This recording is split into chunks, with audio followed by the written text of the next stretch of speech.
Hey everybody, welcome to tonight's late night happy hour here on ESPN Los Angeles. Brian Kamenetzky and Andy Kamenetzky joined momentarily by Ben Lyons. Andy, our very first guest. Tonight is our 53rd show, which is kind of crazy. 53 shows, and we're going back to the beginning. We're bringing back our first guest, Ben Lyons. Yeah, Ben Lyons, we've decided he is Bill Murray to our David Letterman because David Letterman, his first show on the old NBC, like the late night show that he had, Bill Murray was guest one. Then when he moved to CBS, Bill Murray was also guest one, and Bill Murray had been a bunch of different special occasion guests. So that is Ben Lyons. He is Bill Murray to our David Letterman, which would be exceptionally high praise for both of us, and I will take it. Yeah, for sure. Still working on this thing where, because our device, our thing that that allows us to do this broadcast, it updated itself, and because of it, now I'm doing the show through my phone as opposed to through my computer. I don't know why, but I am. So it's a little bit weird for me to have to try to keep my phone in the right way. But I'm going to do the best I can. So a lot, Andy, we're going to have a lot to talk about with Ben tonight. He, of course, as he likes to keep under his hat, though, is a New Yorker. Doesn't really like talking about that. Yeah, no, he's originally from New York. Lives out here now. Originally from New York, something he tends to keep under his hat. Does he follow New York basketball? He does, and I think he's joining in. I just saw my screen move. So is that Ben trying to get in? There he is. There he is. One, what's up, guys? 2, 3, and there's Ben in the center square right there. Very exciting. I'm gonna rewrite my tweet, which was gonna be moments away from Ben Lyons joining the show. He's here now. Ben, we invited you on tonight for a few reasons. We were talking about it. Oh, nice. Very nice. Nice. Is that a Sydney Kings hat? Look at you. Yeah, Sydney Kings, Andrew Bogut. That's I'm right. keeping my eye on what's going down in Australia now. So very few teams have the Opera House on their logo other than the Sydney Kings.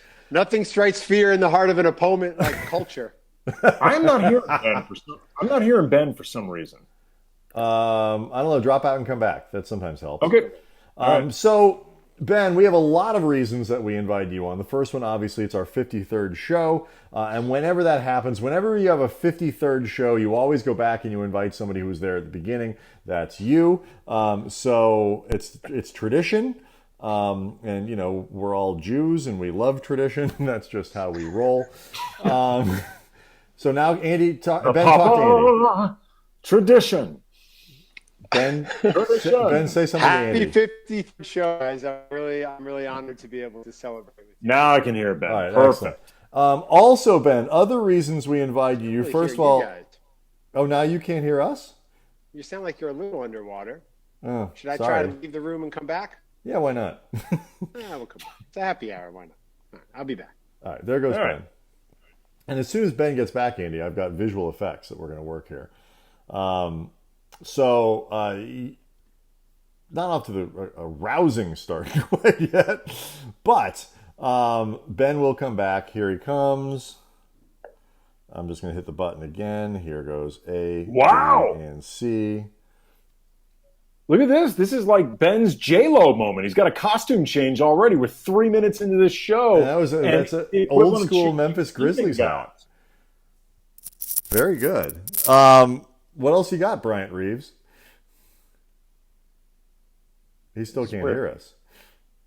I can't hear Ben. That's because he's not talking. Or is he talking? Okay.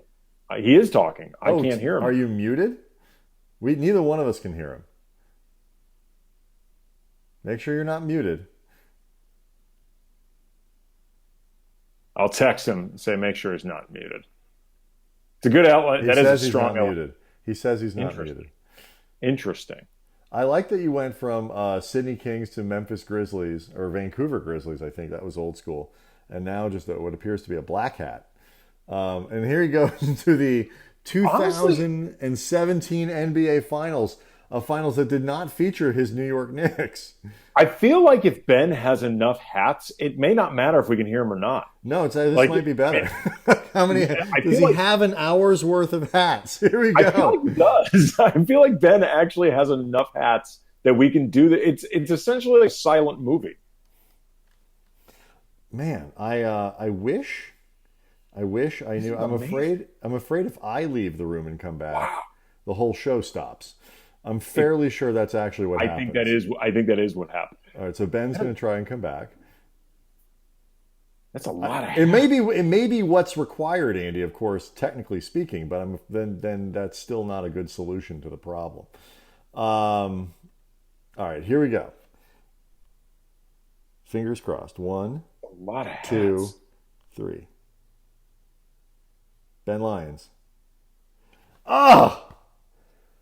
We're gonna have to do this like that show that Gritty hosts on the Philadelphia Flyers mascot, where he writes everything down on a piece of poster board. That's to me the only way we hear from Ben Lyons. Wait, let me try one thing. Ben. What happened is the program updated itself. All right, and you're sure you're not muted? I can hear Andy. Invite video. If I leave the room, the broadcast is going to stop. So I'm afraid to do that. You're like a cat on a poster, Ben. Here, let me show you some of the things that we have, though, in your honor, because not only is it, it's Bobby Bonilla Day. So can you see that? It's Bobby Bonilla Day. We did that just for you. We had a little Bobby Bonilla celebration. You should be able to see that. And when that's done, we're going to go to that because it's J.R. Smith time with the Lakers. And so, of course, Ben Lyons is an expert in J.R. Smith. So that's going to be exciting once we can figure all this out. See all these special treats that we've got for you, Ben. We just have to make the show work. Take out your headphones. See what happens. Just pull them. Pull them from your computer or your thing. Are they unplugged? Ah, he's unplugged. Huh. Damn it. This is weird. We've never had this before. This is a very strange thing. And what a terrible way, by the way, to celebrate Ben as our return guest. Although there probably were some technical issues with Ben the first time around, so I guess it is a little bit apropos. I do like this is sort of a tradition unlike any other. This may be his fault. You think it's Ben's fault? It might be. Are we going to throw Ben under the bus for this? We might. Oh, are we back? Wait a minute. Yes, there he is. There it is. Perfect. It's what perfect. did you do different? What did you do differently? I just used my phone instead of my lousy computer. So That's sorry. Oh, there it is. That computer but sucks. You had to have expected that there were going to be some technical difficulties. Like we were just saying that. We were just saying, like, because the first time around there were some technical difficulties, I believe, with you as well. So this is sort of like a tradition unlit any other. I mean, it's a 53rd show, guys. It's a 53rd show. Let's make it a good one, you know? Yeah, so, I mean, it is, you are a New Yorker. It is, of course, Bobby Bonilla Day. So we want to just wish you a happy Bobby Bonilla Day. I think we can all agree that nobody has a life that's better than Bobby Bonilla, even somebody who gets their liquor delivered by vsliquor.com, where if you use the code SPORTS, you get 15% off your first order. Even Bobby Bonilla, a guy who collects $1.19 million every July 1st between now and the year 4000, can always use a little bit of a discount on his liquor. So there you go. Can we get the 30 for 30 on Bobby Bonilla's agent? Like, who did this deal?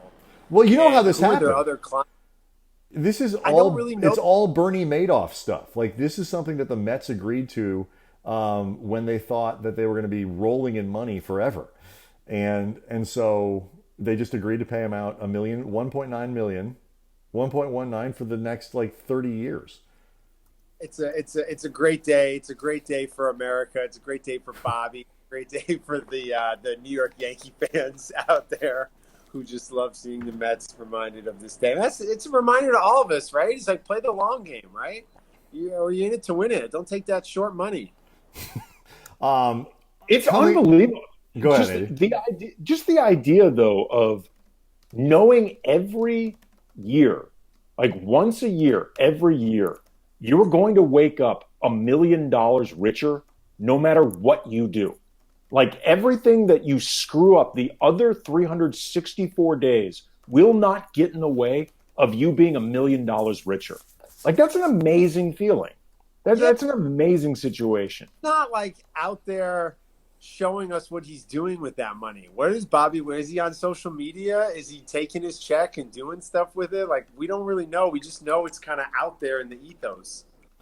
The other thing that I think is what it really becomes is kind of a referendum on what kind of person are you? Because theoretically, obviously, the 1.19 is slightly less valuable every year.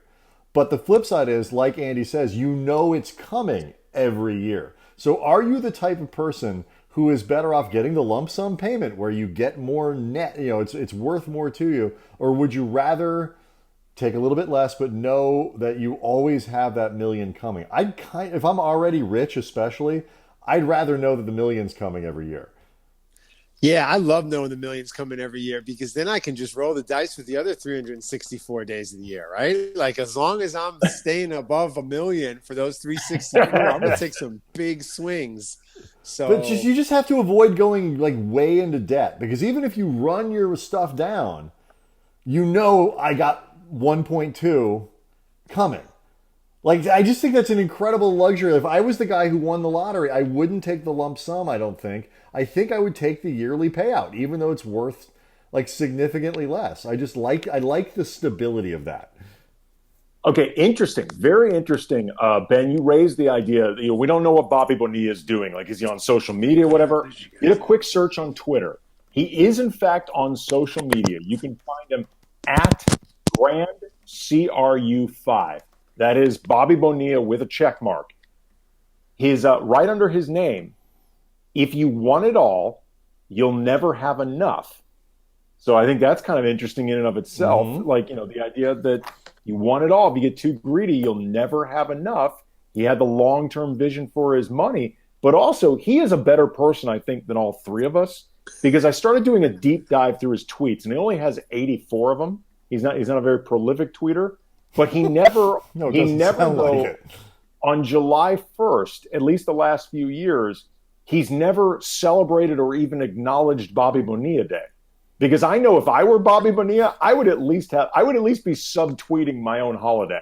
Like, I'd put something out there on Twitter acknowledging, yeah, you all know I just got $1 million richer. Yeah, and Bobby didn't have to do Brian, that. you recognize, Brian, that I see only 84 tweets. He's not a complete sociopath like the rest of us that have like 30,000 tweets. Right.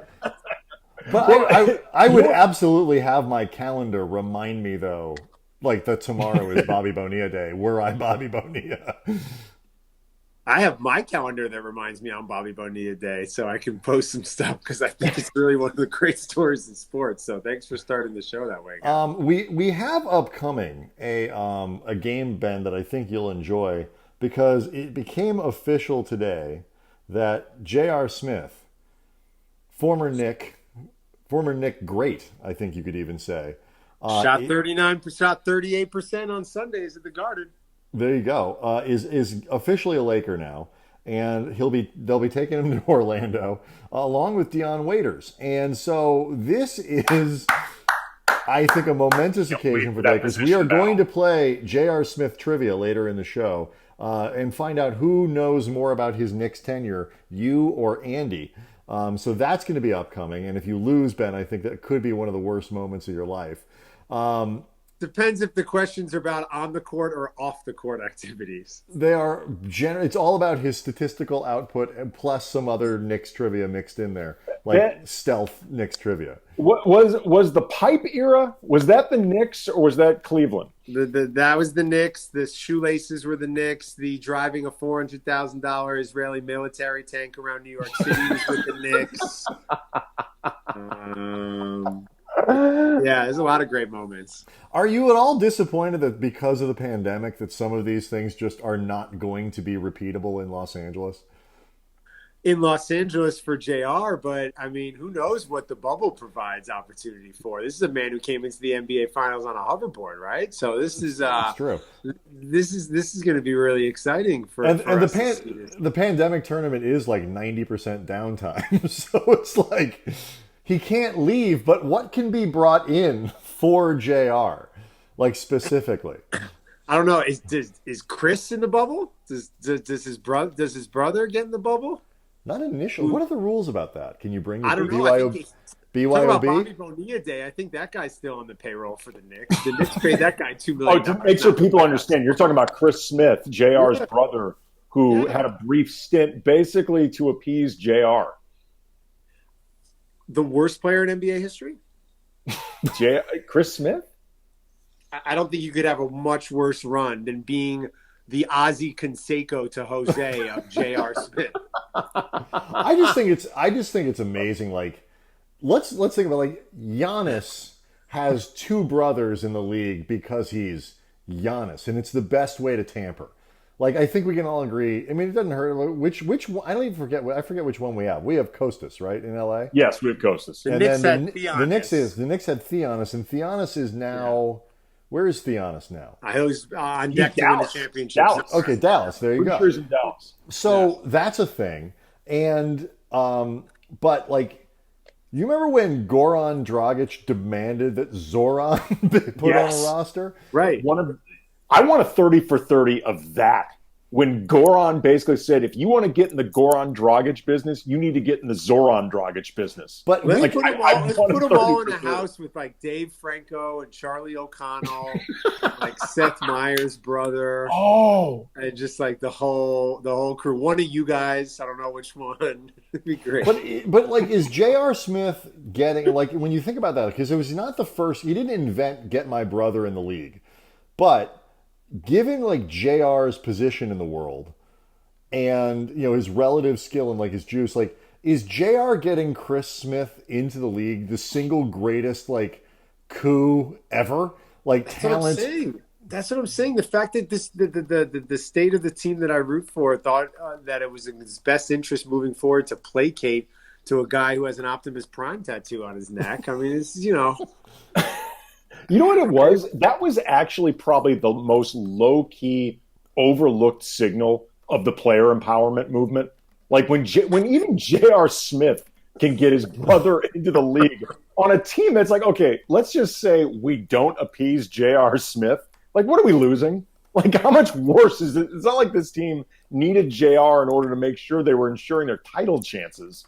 Like, I knew the Knicks were doomed in 2014 when I saw Chris Smith in a club on crutches, and I was like, nah, this is not. They're not in a good headspace. Neither am I, but I'm not trying to compete for a championship.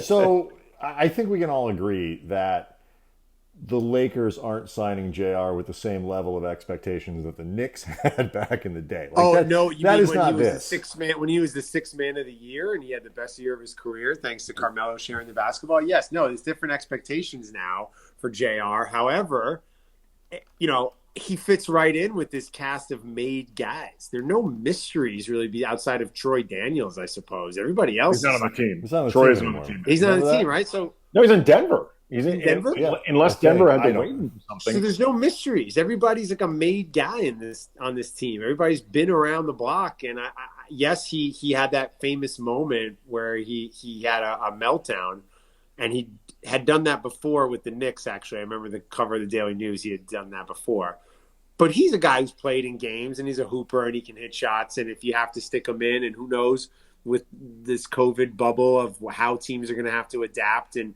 lineup changes are going to have to be moved around. Why not take a flyer on a guy that LeBron feels comfortable with? And Well, yeah, there's nobody else out there either. It's like, you know, you can't. It's not like you can run a bunch of guys through your facility right now and see who's like the best. Like, there's a pandemic out there. It's hard to get a guy from point A to point B. So if you know JR, like, you hope none of these guys ever have to play. And meanwhile, it lets us make JR and Dion jokes. Oh, here's the thing, though.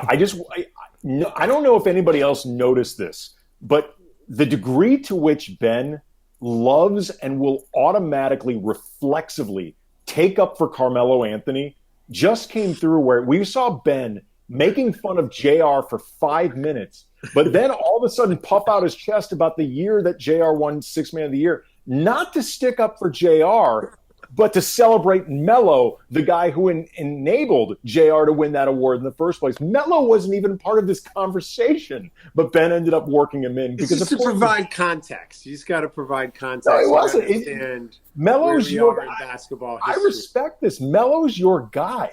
Like, you will never let a chance to take up for Melo past you. I've seen it on Twitter. Like, you never will. It's just the disrespect is so real, you guys. It's all you Laker fans were excited when Joel Silver and Tobey Maguire made the movie, right? For him and to come play for the Lakers. Everybody wanted that. Not us. We thought it was a terrible idea. Terrible idea. Just a terrible idea. It was an awful idea. But yeah, I don't know. I love to be able to stand up for him because I feel like nobody does. I don't know if you guys have been watching his live stream show and have signed up for his newsletter. It's every Monday. Carmelo Anthony has a newsletter. Yes, it's about wine. It's just about wine. Right. Okay. Vineyards. Then roughly how long each day does it take you to write it? Well, depends on how much wine I drink. And if I'm getting my wine or Mellow wine. I like Mellow. Can you get Carmelo Anthony's wine delivered to you at vsliquor.com, the most convenient way to have liquor delivered right to your door, where you can get 15% off your first order if you put sports in the checkout code? I think you can. I think you just did. It's worth checking. I'll tell you what. Look, I like Melo a lot too. Like, when the Lakers were after Melo, I didn't like it because I'm like, this makes no sense for this team. Like, I agree with you that Melo actually has reached. Ben, where do I go to get this newsletter? I want to do that while we're talking. If thisismellow.com probably. Okay. All right. I'll find it. You guys carry on. Or just go to I am Ben Lyons. Like, you can probably find it there. There's a link. I know in an NBA season that's been upside down and filled with lots of craziness, I think Melo's return is one of the positive storylines of the year that people were. No, that I would actually agree with. Now, do you think does he hang it up after this year though? No, I think he keep going. Another shot somewhere. I don't know if it'll be in Oregon. It depends on what the Pinot grapes do this season. If Golden State makes some moves and there's a much better, vintage in the Anderson Valley or Napa, he might go down to Golden State. I found a stack, guys, of Skybox, these are Fleer, like an old school. Oh, wow. 12 cards here. I found these. Can we open them? Yeah, let's do it. I figured let's see what's in the pack. What's in the pack? What's in the pack? Right? What's in the pack? Is that Akeem on the front? This is Karl Malone. Ooh, you guys! Those are really shiny. I know. I just went out to Utah, right? And it's incredible when you're driving through Provo and Heber and Midway. You just see tons of Karl Malone dealerships, like everywhere. Like Karl Malone GMC trucks, like everything. Oh, this guy cursed out this guy in a nightclub once. Clarence Weatherspoon. Wait, what? How did that happen? Baby Barkley. I was at Tonda. It was a club on 20th and Park Avenue South.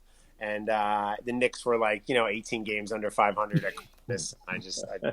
Speaking of, a little before my time, but I would have had some choice words with this individual. That's odd. I don't know if you can see that. Charles Smith. Charles Smith. Oh, interesting.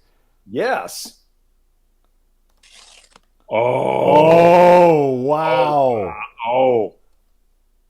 That's not quite burning a jersey, but wow. No. Brad Lojas. Don't rip that one, Ben. It's going to be worth a lot of money. Don't. I need a frame. Here, let's do this. I have. What year were these, Ben? I got this photo of me and LeBron, and we're just going to we're going to put the old Brad Lojas. What was the backstory of you in that pic with LeBron? This was at the Toronto Film Festival.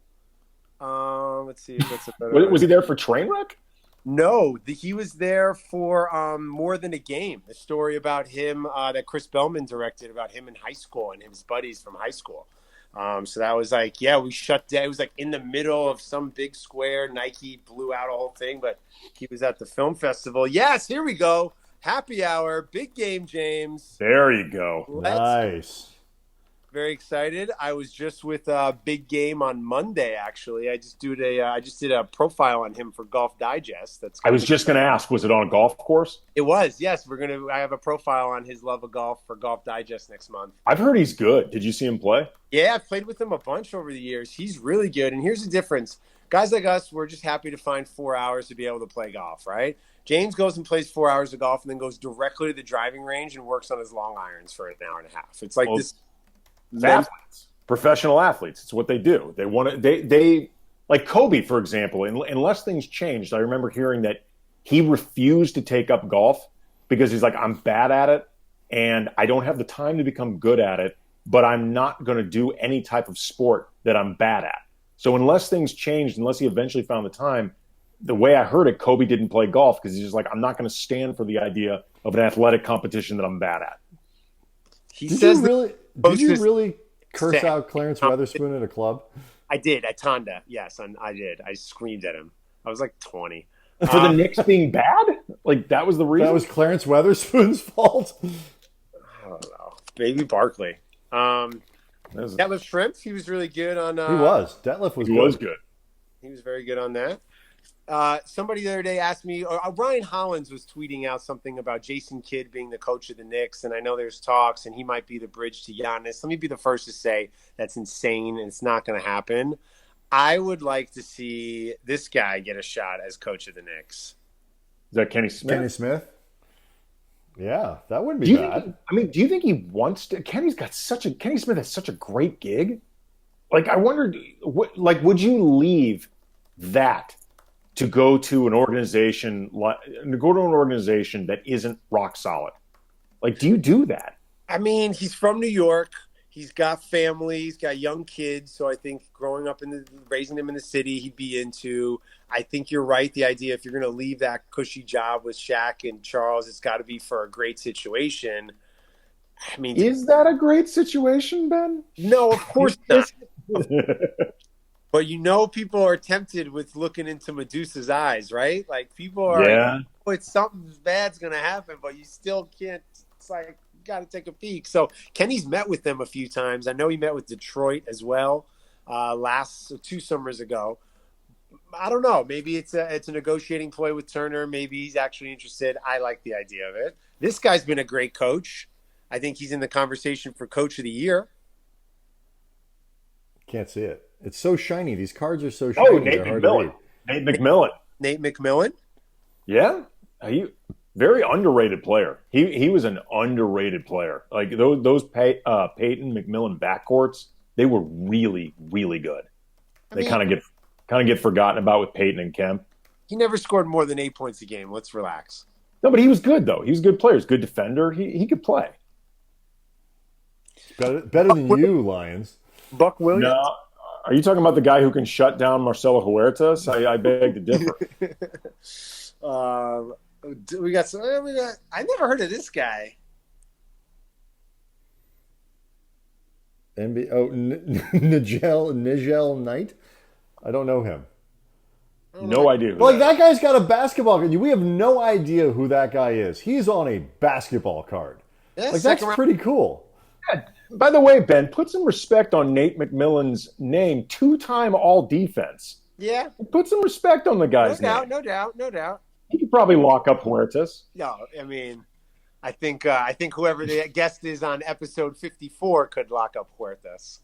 Are you still? You know what? That guy that we've never heard of played 276 NBA games, averaged 16.4 minutes per game, 6.2. Yeah, that guy was like had a real career. I don't remember him. I've never heard of him.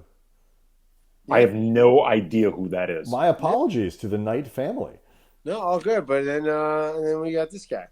So I don't know who that is. I'm just kidding. I know. The guy from Las Ramblas. So not a bad pack, despite the Charles Smith. You know what I mean? Where did you find it? It was just lying around? Like, where do you have those? I mean, this is. Come on, I got an Elena Deladon bobblehead. Yeah, bobblehead. No, I'm ready.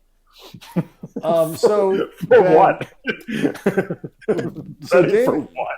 Damian Lillard today said that he is concerned that some of the guys might not follow the rules when they're down there. And Andy and I have already made the joke because last week it was a big deal that they announced the security plan, and it was it's an awkward time to be talking about like the Orlando PD being down there monitoring a bunch of NBA players. It's not a good look. But you realize like when you start talking through it that really what this is a way to keep people out of the bubble. So right now we know exactly where the Lakers are going to be at every moment of this thing. We know what hotel they're going to be at. We know when they're practicing. Like you need real security to keep crazy people away. So Andy and I have made the joke. It's to keep other people out and Kyle Kuzma in. Like those are basically how this works. But like, how right is Dame that when push comes to shove, because they're not going to like police these the NBA players, that guys really aren't going to follow the rules? I can only speak from my own experience, having been in a bubble in Orlando once myself. I was asked to host the short-lived relaunch of my Guts on Nickelodeon. Remember Guts? I do remember that. Right. So I did My Family's Got Guts. We did 25 episodes over 3 weeks on a soundstage in Orlando. And I lived in Orlando in August. There's nothing to do at Turkey Lake Road. It's the world's greatest air conditioning. It hits you in the face when you walk into Ruth Chris or wherever Charlie O'Brien's on the Universal Walk or whatever. There's nothing there. So go to the golf, go fishing, Paul George, right? Dame's saying that these guys are going to go venture off. Really? You're going to go to the Seminole Casino, you know, Hard Rock Casino?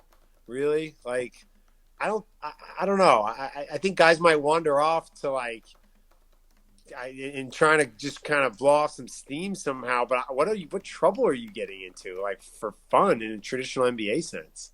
Well, I mean, there is. I think you raise a good point, Ben, because I mean, other than what Stephen A. Smith was talking about, basically just guys are going to be looking for sex, and they're going to be looking for women, and they can't have them in the bubble. They're going to be looking outside the bubble, and just the athlete lifestyle. Remove that from it. There really isn't anything to do in Orlando. Like, Orlando is not a particularly poppin' city. So, like, the idea that, like, no, but you can find some companionship if that's all you're looking for. Sure. Right. Yeah, you could be looking for companionship. But the point being, though, if, say, it's good to at least not have that many temptations. Like, it's only just the one temptation as opposed to the companionship temptation on top of the club scene temptation, on top of the restaurant, like all these different things. There's only so much to do in Orlando and only so much worth risking it for in Orlando. So then you just have to get through the original period before family's allowed in.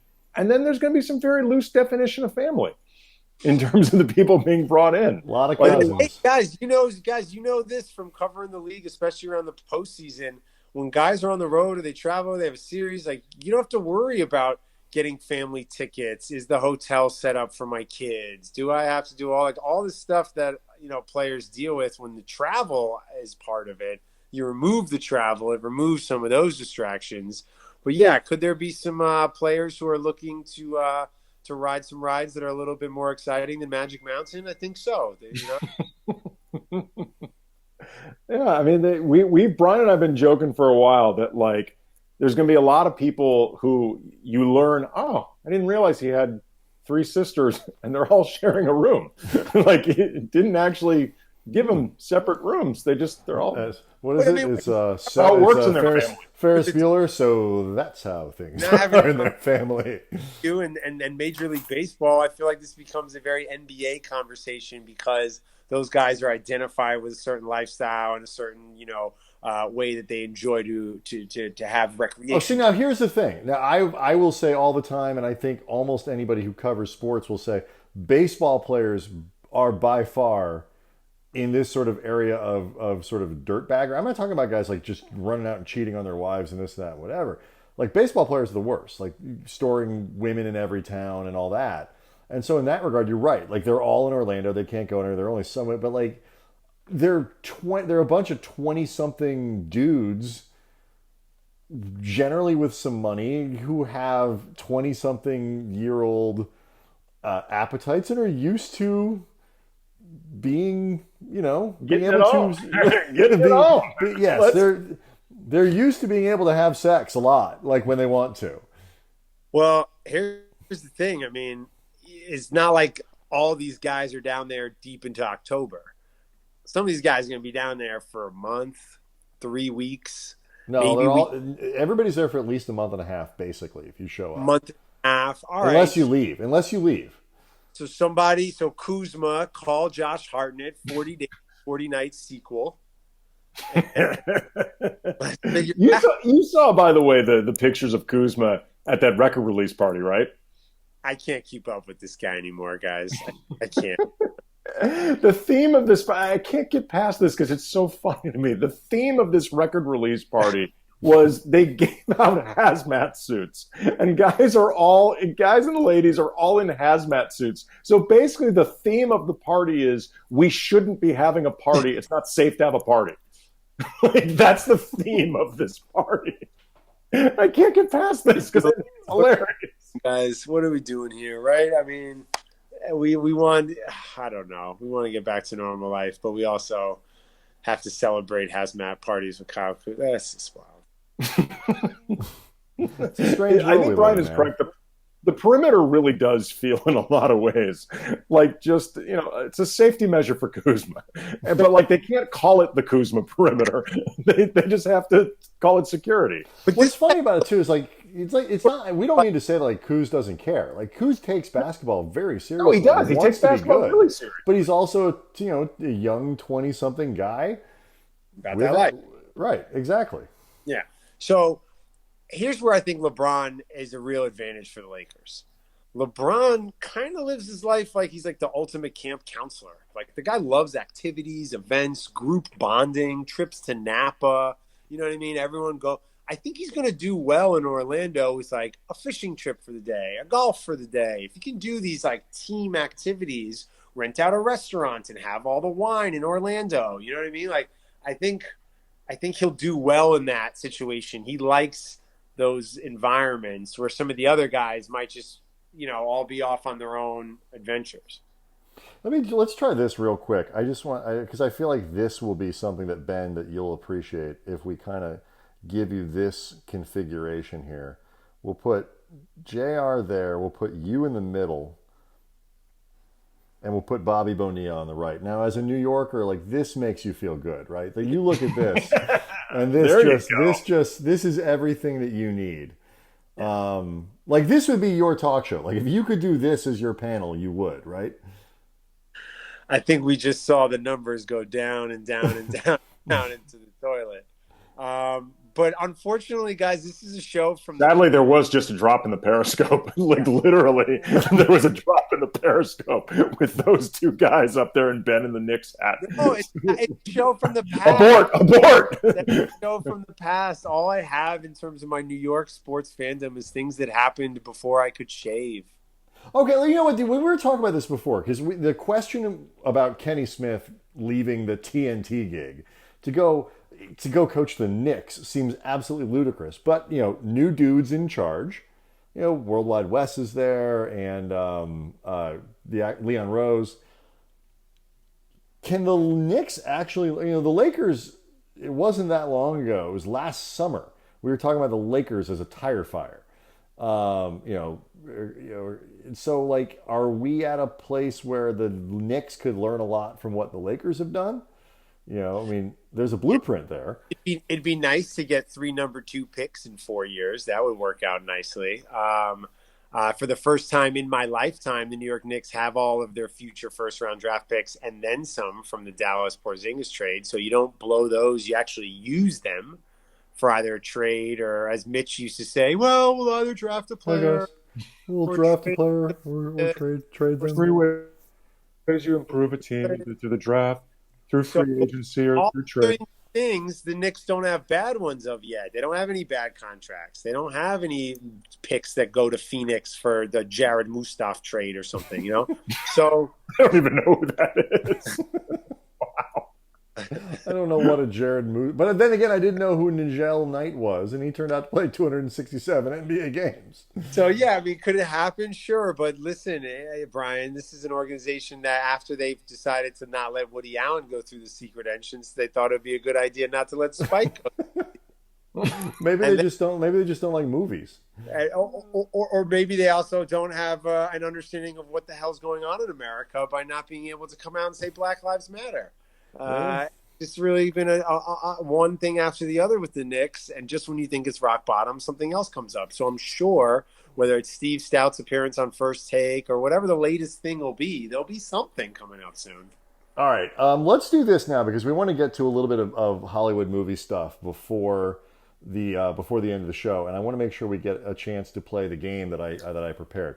It is J.R. Smith trivia, in honor of the Lakers officially signing J.R. Smith today. He will be part of the team as they head into the bubble, so what this is all J.R. Smith Knicks based trivia. So it's just about his time with the How Knicks. many years did he play for the Knicks, Ben? That's not one of the questions, so go ahead. No, I'm just asking. Well, he came at the end of the lockout, which was 2011. Yeah. 2011. He might have come after the New Year. It might have been 2012 because he was in China ordering room service. A lot of room service. Google, anybody watching right now, just Google J.R. Smith China room service. And so 2012, and then he won a title. So 2012 to 2015. So it's only 3 or 4 years. It was 3 is the correct answer. 3 full seasons with the Knicks. So here we go. It's 3 full seasons for the Knicks. This is all Knicks-based trivia. Your name, actually, I don't even think we need your name as your buzzer. We can just do this. True or false? First question. In JR's best scoring season with the Knicks, he averaged over 19.5 points a game. True or false, Ben? I'm going to say false, a hair under that. Andy? I think it's also false. You are both correct. It is false. It was 18.1 was his best scoring average. What was his field goal percentage? What was his field goal percentage that year? Not that high. It never was that high with the Knicks. It was... So 18 points on 18 shots? He shot 42% that year, which is actually not so bad. In 2013... I expected way lower. Right. In 2013-2014, JR shot a career-high 39.4% from three-point range. 2013-2014, J.R. Smith shot a career-high 39.4% from three-point range. Andy, you go first. True or false? That is false. Ben? Well, in 2013-2014, that's the most disappointing season for Knicks fans because they were coming off 54 wins and a second-round appearance. Melo had a great statistical year that year, going 28. Ben, the question was true or false? Yeah, that is true because it was a weird year and JR probably balled out, but they were still That is false. J.R. Smith set a career high in three-point shooting with the 2007-2008 Denver Nuggets at 40.3%. Andy winning. He was good on some of those Nuggets teams. Number 3, J.R. Smith never made more than $6 million in any of his 3+ seasons with the New York Knicks. Ben, true or false? Never made more than $6 million. You know, I hope for JR's case that is not true, but I think it is. I don't think he got paid in New York. I think it's true. I've looked this up before. J.R. Smith has cost himself a shocking amount of money. Like he actually really... $5.6 million was the most J.R. Smith ever made with the Knicks. He's not hurting for money, obviously. Shouldn't and he is, be, at least. He shouldn't be. He is a true 1%er. That being said, if you look up J.R. Smith's career earnings, it is shockingly lower than I think most people would expect for a guy who's been in the league as long as he has. Oh, yeah. He just doesn't compromise, Andy, and sometimes that costs you money. He's not going to live his life the way that other people tell him to. 2012-2013, J.R. Smith finished second on the Knicks in scoring, despite only starting 11 of 82 games. Finished second on the team in scoring at 18.1. We talked about that. Despite starting only 11 of 82 games. Ben, you go first. Yeah, for 2012-2013, well, yes. Consider had such deadly scorers as Chris Copeland and Pablo Prigioni. I'm going to say that is correct. He was the second leading scorer. He was, but listen to the whole question. Despite only starting 11 of 82 games. Okay. Yeah.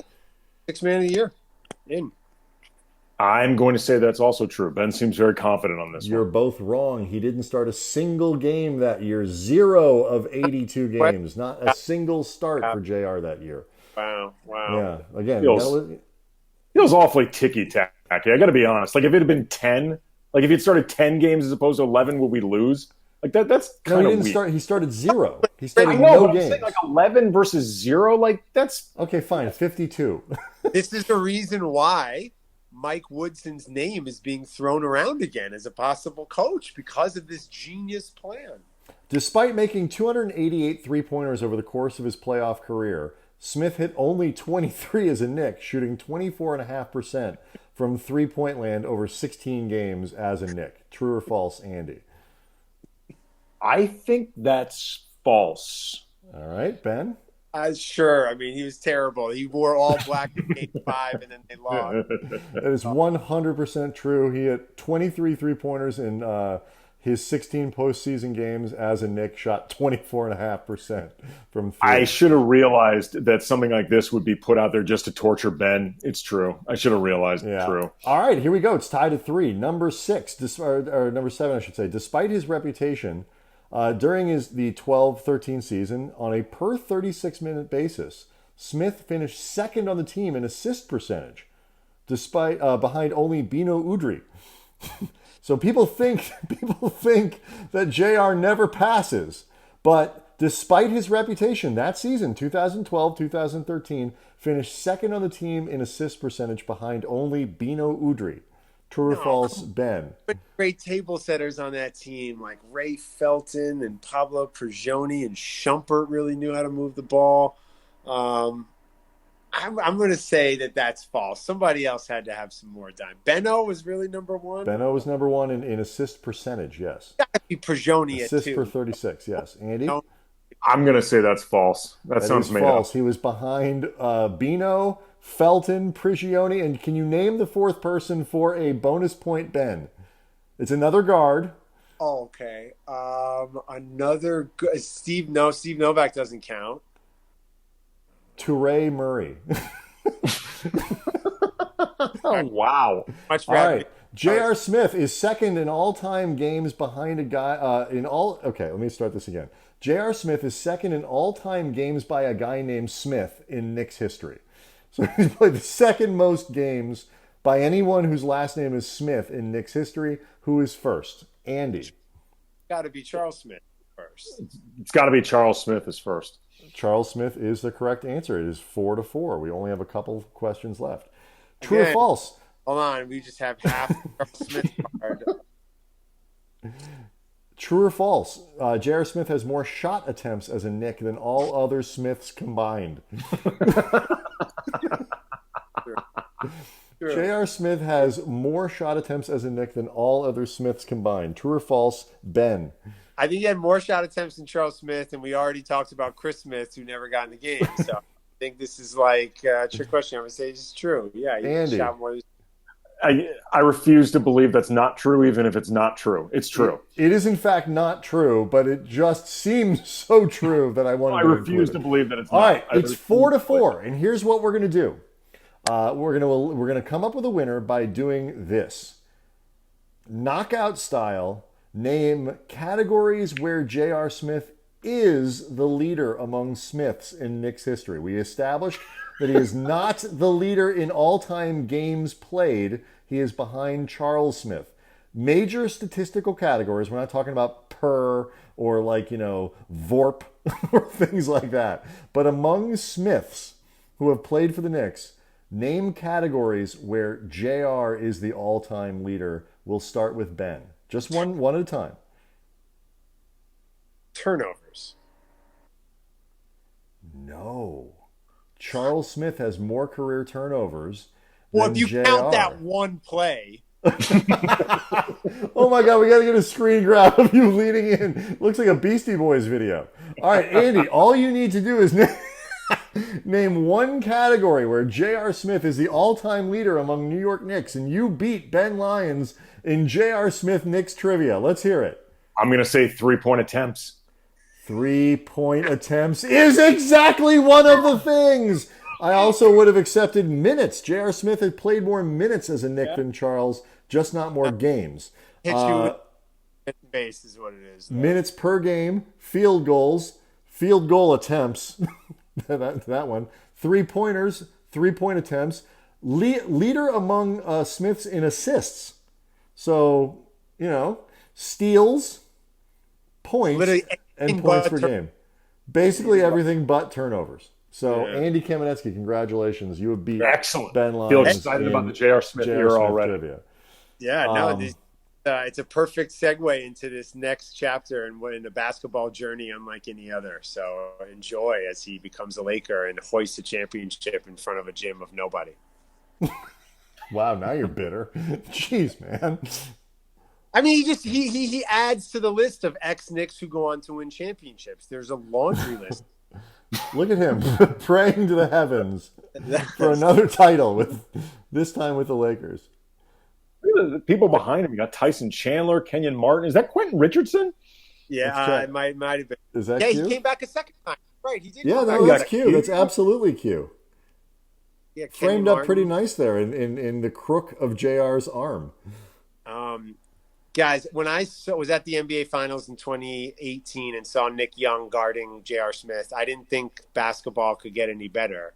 And now I'm going to a lineup of Dion Waiters, potentially Dwight Howard, JaVale McGee, KCP, and J.R. Smith. It's fantastic. All right, Andy, you had some questions about Hollywood. Yeah, like Ben, you and I were talking a little bit on the phone before the show about how Christopher Nolan, the director, seems very determined to have the movie Tenet with John David Washington and Robert Pattinson. Looks like a very Christopher Nolan-y movie. Not just get a theatrical release, but a 2020 theatrical release, and it keeps getting pushed back, which is just an indicator of everything the theatrical industry is going through right now in COVID. Like, what do you think the immediate future holds in terms of, like, as an industry with movie theaters? Like, how much do you think studios are going to be trying to hang on to this? How selective are they going to be? Sadly, it was a dying business before this, guys, and a really kind of lopsided business where the big tentpole films were keeping everybody else afloat.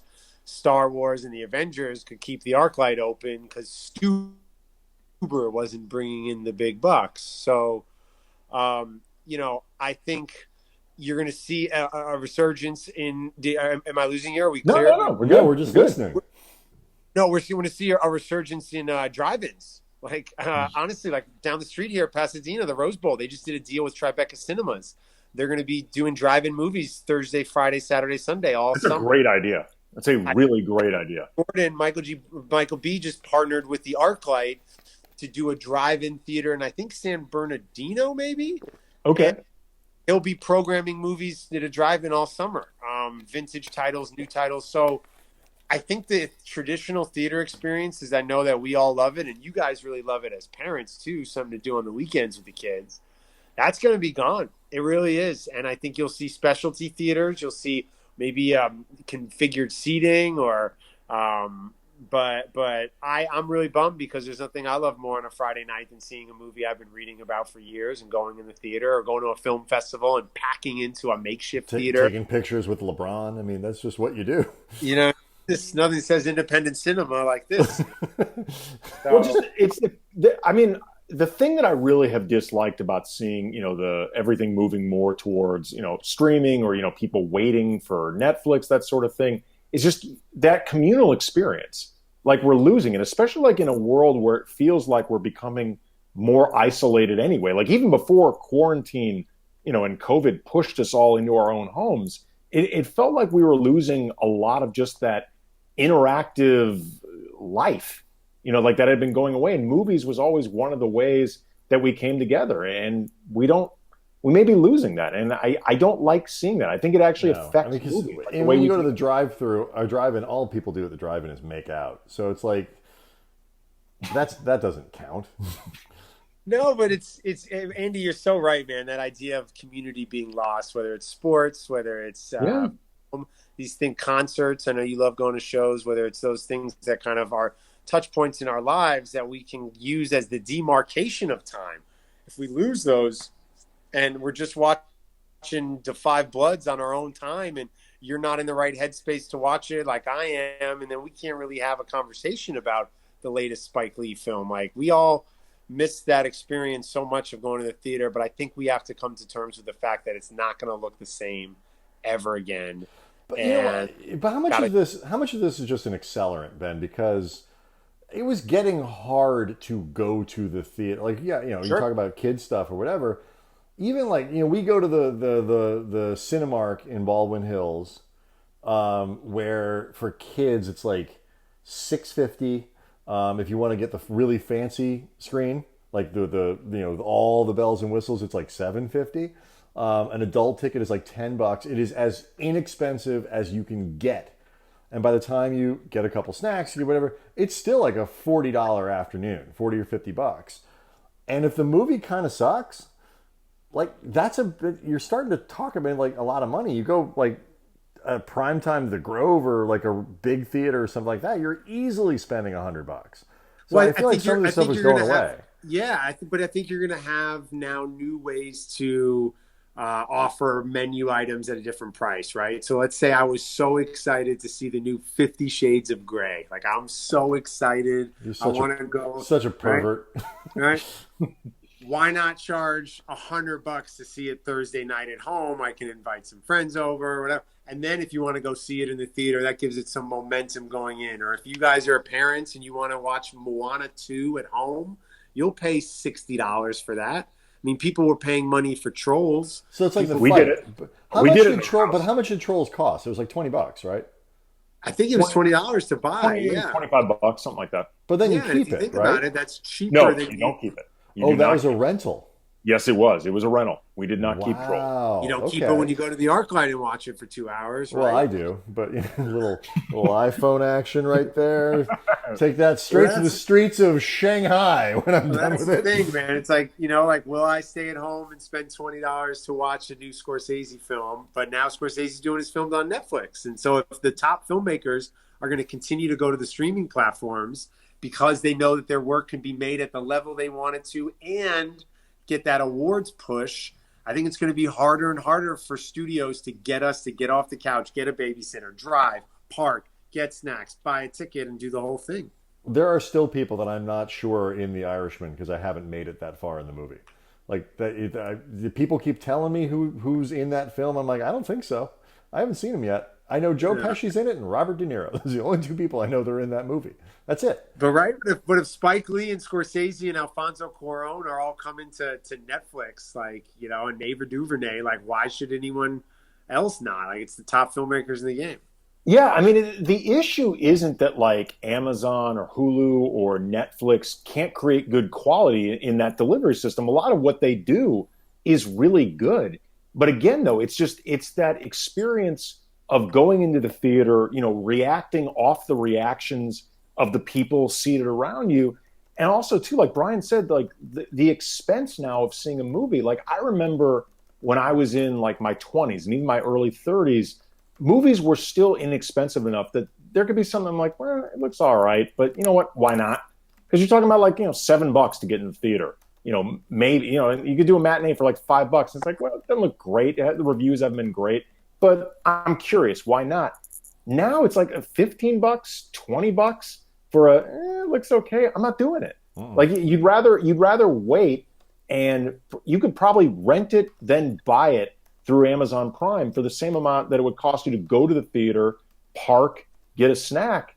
Like the same amount of curiosity that I know all three of us have with movies can't be exercised in the same way now in the theater because it becomes cost prohibitive. No, and you're absolutely right. And it's like the things that bring you to the movies that I know that you like are the things that unfortunately aren't the drives tons of people to the theater in big numbers, right? So if you're going to charge $20 for a ticket, I want to see aliens and things blowing up, and I want to see set pieces, and that tends to be. It's got to be something that where the experience is actually better. There, it's like what the dirty little secret of the NFL is that the in-stadium experience in the NFL is way worse than what's on TV.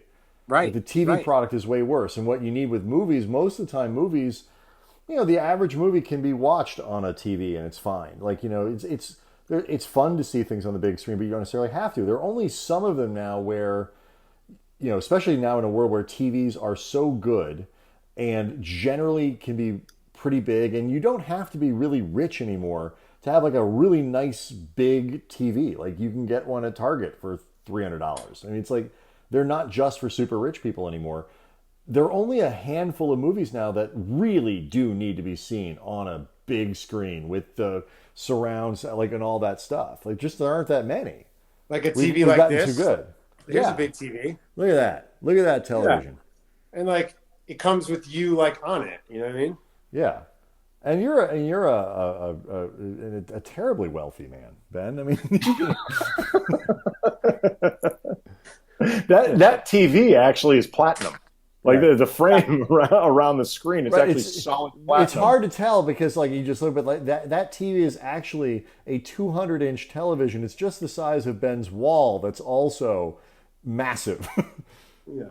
So there you go. There's the TV. Yeah. Warren G. Like what's also too, what's going to happen with the festivals? Like, how is that going to work now? Like, what are they doing? Like, how many are still being planned for, even tentatively, like in the fall and stuff? So I did a live stream today with my friends who run a festival called Holly Shorts. It's a big short film festival here, and they've pivoted and they're doing their stuff primarily online this year. They used to take over the Grauman's Chinese and do the whole thing, but now they're going to offer that stuff online, which for their audience of short films is advantageous to them. It gives them more eyeballs. But for a traditional festival like Sundance just announced this year, they made an announcement this week that they're going to be offering select programming in 20 satellite cities. So they're going to find ways to hyper focus certain programming and incentivize people and make the festival available remotely to like 20 different markets, in addition to trying to get people hopefully out to Park City in some small capacity. Because here's the thing about film festivals, it's not just about providing the platform for the films to garner interest within the industry. There are towns and economies that benefit on all the yokels like me showing up and staying in their hotels and spending money in their restaurants for a week. So if 100,000 people don't show up at Park City for a weekend in January, it takes a big chunk out of the economy. So I think that's where ultimately film festivals are going to have their biggest impact felt, is that, now in Telluride, Labor Day weekend doesn't have people coming in and buying out catering and doing private parties and paying for Ubers and all these things. So I worry about that because I know the films will find an audience, whether they're streamed, downloaded, iTunes, they'll find their audience, probably a bigger audience now from being able to be remote. But for the people who are impacted by like the economy of festivals, I think it's going to be a tough go of it for a little bit. No, it's a microcosm similar to what the arena workers are going through with the loss of sports. I mean, like that type of economy, or like for Staples Center, the economy surrounding it. Like LA Live was built around Staples Center's existence, and then the other theaters that were built in that plaza. But it really doesn't. I mean, right now is not a time where people can freely go to restaurants anyway. But LA Live does not really function without Staples Center. No. Wolfgang Puck is a tremendous restaurateur, but that guy has no chance of staying open if the Clippers, Kings, Sparks, and Lakers and concerts aren't happening. Yeah, certainly, especially when you consider what kind of rents and stuff people pay, downtown and things like that. So, but it's a crazy time, man. But then the movie business does not get a hall pass to have to pivot. Like, it's got to reinvent itself. It's like, Brian, you said, these things were going on before the pandemic. What they choose to do with like a movie like Mulan, when that finally comes out, like when do you finally just say, screw it, we're going to make it come out? Because are you better off owning like this little section, like, hey, we're the only movie out? Like, the flip side is like, do you think like a little movie called Unhinged on July 17th that's still slated to enter theaters with Russell Crowe? Feels like exactly what people are looking for right now in these fraught times. A movie about Russell Crowe as a road rager gone seriously insane, like the most insane case of road rage we've ever seen. That feels like what people are looking for. Saying that movie is going to open on July 17th is the exact same feeling as like the NFL going, sure, we're going to have a 17-week season that starts in September. Of course we are. What are you people talking about? Yeah, and Russell Westbrook can totally just wear polo shirts down in the bubble. He'll be fine. That was one of my favorite parts about the whole Orlando thing, was that now allowed on the bench will be long sleeve polo shirts players who aren't playing can wear. How many NBA players do you think own long sleeve polo shirts? Like I am not a hip dresser. I'm not super fashion for. I think I dress reasonably well, and I do not own long sleeve polo shirts. And I'm a middle-aged white guy, so it's like they don't. NBA dudes, come on. I would run upstairs and go get you my long sleeve polo shirt, but I know we don't have much time here. But the idea of, is Steve Novak still in the league? Because the idea of him wearing one, I could see. But other than that, how much clothes do you think Russ is bringing?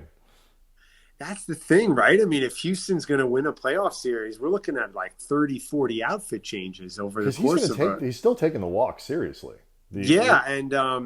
Well, think about this. It opens up a whole new can of worms because Fashion Week's in September, right? So you have Fashion Week, Men's Fashion Week in Paris. You have that going on in September. That is a spectacular marketing crossover. Men's Fashion Week, I'm sorry, guys, forgive me. Men's is in the spring, but there is Fashion Week going on in September. Okay.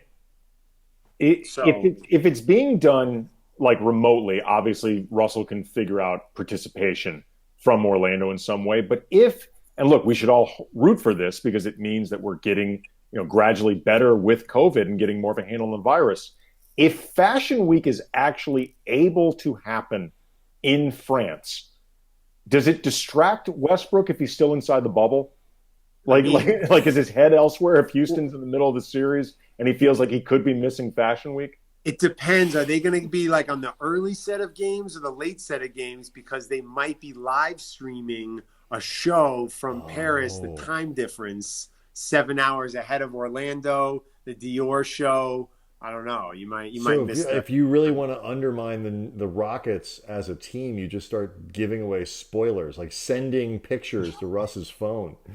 I just feel like he's going to be upset if he can't be there. I mean, this is something that Russell Westbrook, he prepared, before the pandemic, he had his hotel booked.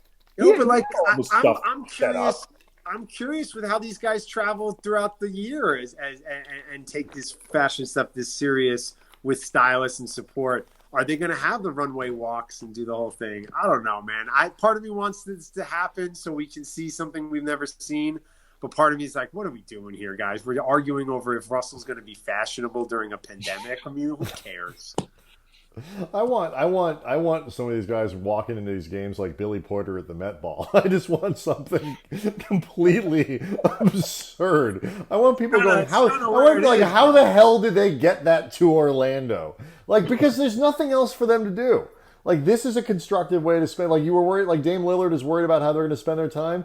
Do it this way. Come up with bleep to wear when you walk into the Disney Wide World of Sports arena. Just do it that way. It'd be nice to see them just be like, hey, I was down here in Orlando. They didn't have anything, and just come through with the sensible J. Crew outfits. The long sleeve. All they have is this long sleeve polo shirt. That's where you'll know that guys are just really getting depressed inside the bubble. Is it after 2 weeks they've stopped trying with the outfits? LeBron doesn't pass out those Tom Ford suits. He gives everyone a long sleeve polo. Wait a minute. Your suit has full pants in it? You must be really losing it. Larry Nance's face wearing those things is still one of my favorite things of all time. I firmly believe that was LeBron giving middle fingers to that team and having to carry them. He was actually just humiliating those guys so everyone could understand what he was dealing with. I absolutely believe that. I think LeBron's going to really rise to the occasion with the activities. He's a dad with a lot of kids. He knows how to kill time with people with short attention spans.